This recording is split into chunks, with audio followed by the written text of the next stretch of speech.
Sino ho ba ang kanilang, it seems na kanilang pinoprotektahan, and how far high does that go? I think they've been protecting Bongo. Yun ang usapan namin ni Ombudsman kagabi.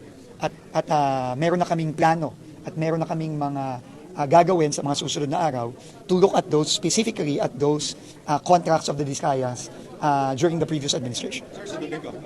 Ang daming mga pangalan, tinutumbok na eh. Daming mga pangalan, di ba? Dami ng mga nakikita, lumalabas ng mga pangalan. Huwag tayong lumihis. O, diba? Trip-trip lang yan. Trip-trip lang po yan, guys. No? Alam naman po natin itong drama na ito. Kaya nga, pinahinto nila itong investigasyon sa Senado dahil ayaw nga nila na mapahiya or ma-drop name ulit itong si Martin Romualdez at si Saldico. O, diba? So, klarong-klaro na po na itong dalawang ito ay pinagtatakpan po ng admin na ito. O di ba nakakatawa? So eto na, si Senator Bongo, nagsalita na patungkol rito at hindi raw po niya tatalikuran ito.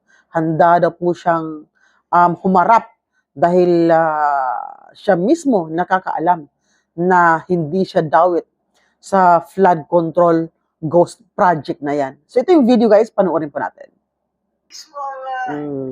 Sagot niya yan sa inyo.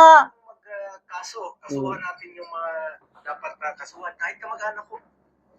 Tama. I'm willing to be the complainant. Kung talagang meron silang pagkukulang. At may pagkukulang ang Diskaya, kasuhan nyo. Wala po akong pakialam. Gusto ko accountability. At I'm urging the Diskayas and lahat ng witnesses. Please lang, sabihin niyo totoo. Huwag ko kayong pumayag na ilihis po yung katotohanan. Kawawa yung Pilipino. Kawawa yung Pilipino. Tumbukin natin. Yan, lumaban ka. The truth lang po. Yun naman po ang pakiusap ko sa inyo. Natumbukin po natin ang katotohanan. Mula noon hanggang ngayon, ang pinanghahawakan ko po ang delikadesa. I observe delikadesa in my whole life. Bilang isang probinsyano at taga Mindanao, ang Genyong Bisaya, pangalan ko lang po ang aking pinanghawakan at hindi ko sasayangin yung tiwala at boto na binigay po ng taong bayan. Ginawa niyo ako number 1.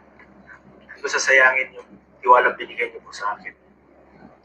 At serbisyo lang po ako. Yan po ang kailangan ng taong bayan ngayon. Makatrabaho na tayo at makapagserbisyo po tayo sa ating mga kababayan. Alam niyo, marami pong nabanggit noong hearing. Ang daming mga pangalan. Correct. Daming mga pangalan, di ba? Dami ng mga nakikita, lumalabas sa mga pangalan. Ilan kongresista, ilan opisyales, sinutumpok na. Eh, sana naman, ituloy yun na. Yun po ang gusto nating malaman. Ulitin ko, I am one with the Filipino people. Alamin yung katotohanan. Tumpukin natin kung sino yung may kasalanan. Yung flood control ang issue dito. Yung ghost projects ang issue dito. Yung mga substandard projects ang issue dito. Mga anomalous projects ang issue dito. Panagutin natin ang dapat managot. Huwag tayong lumihis. Ano to? May cover up? Ano to para ilihis yung atensyon sa totoong may kasalanan? Totoo lamang po. I am for accountability. Dapat panagutin po ang dapat managot. Please lang, nakikiusap po ako. Let's make those responsible. Let's make them accountable for all this mess. Panagutin po natin ang dapat panagutin. Balikan ko lang po yung sa Senado. Dami na pong na-mention. Tama. Dami pong na-mention ng Discayas. Umabot na tayo sa Ilocos Norte na merong proyekto doon. Umabot na sa NBI, may proyekto ng Discayas. Yan ang maaaring naging negosyo nila, makipag-joint venture, magpagamit po ng lisensya. Kung may kasalanan, panagutin niyo po. Panagutin nyo. Panagutin po natin. Hindi ko po kilala mga Diskaya. Wala po akong kinalaman sa kanila at wala po akong pakialam sa mga Diskaya. Kasuhan nyo. Eh kung kamag-anak ko kasama dyan, nag-joint venture sila, noong 2017, umatras na nga eh. Hindi panagutin natin. I'm willing to be the complainant. Walang problema doon. Willing po ako na isa ako sa magiging complainant. Huwag niyo po ipahid sa akin ang dumi para kayo ang pumuti. Huwag naman po. Managutin natin ang dapat managot dito. At isa po tayo ang ating layunin. Managot po ang dapat managot. Ang dami na po nabanggit na kasama ng Diskaya, joint venture ng Diskaya. Yun ang imbestigahan. I am one with ICI. Si Secretary Vince ng DILG, I'm one with you. I'm one with the Ombudsman. Panagutin ang dapat panagutin. Kilala po ako ni Secretary Vince noon, paano ako magtrabaho. At hindi po ako nakikialam bilang isang public servant. Noon, government employee, 2001, 1998 pa po, sa congressional office ni former President, former Congressman, former Mayor Rodrigo Duterte. Nang naging mayor siya, isa lang po ang pinakiusap ko noon. Sabi ko, pag pumasok yung kamag-anak ko sa government transaction sa City Hall, I will resign. Di ba? Ang dami na nabanggit eh. O paano naman yung yung mali-malitang pera na dinala doon malapit sa Malacanang? Paano na yun? Yung 36 na malita ba yun, guys? Puno ng laman ng pera. Kada isang malita, naglalaman ng 46 million. Linggo-linggo daw po yan.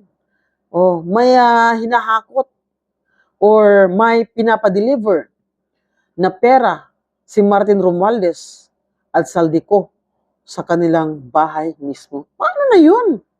Baliwala na lang ba yun? Kung sino yung nabanggit na mga pangalan ni Diskaya at iba pang mga nagsalaysay sa Senado, hindi man lang makasuhan or maipatawag. O, di ba? Pinatawag nga, pero private naman.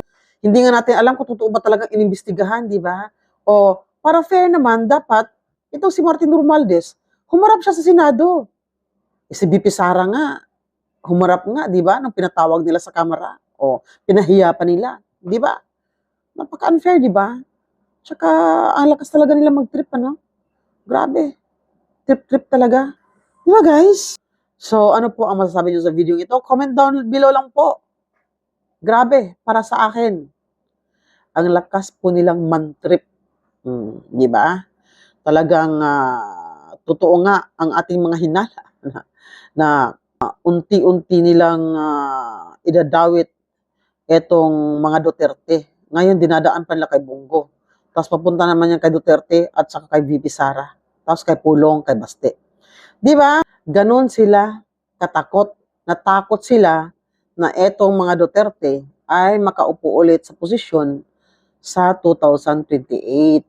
Takot sila na si VP Sara maging presidente. Kaya gumagawa sila ng issue ngayon para pabagsakin ang mga Duterte. Kaya yan, taong bayan na lang ang humusga sa inyo. Di ba, guys?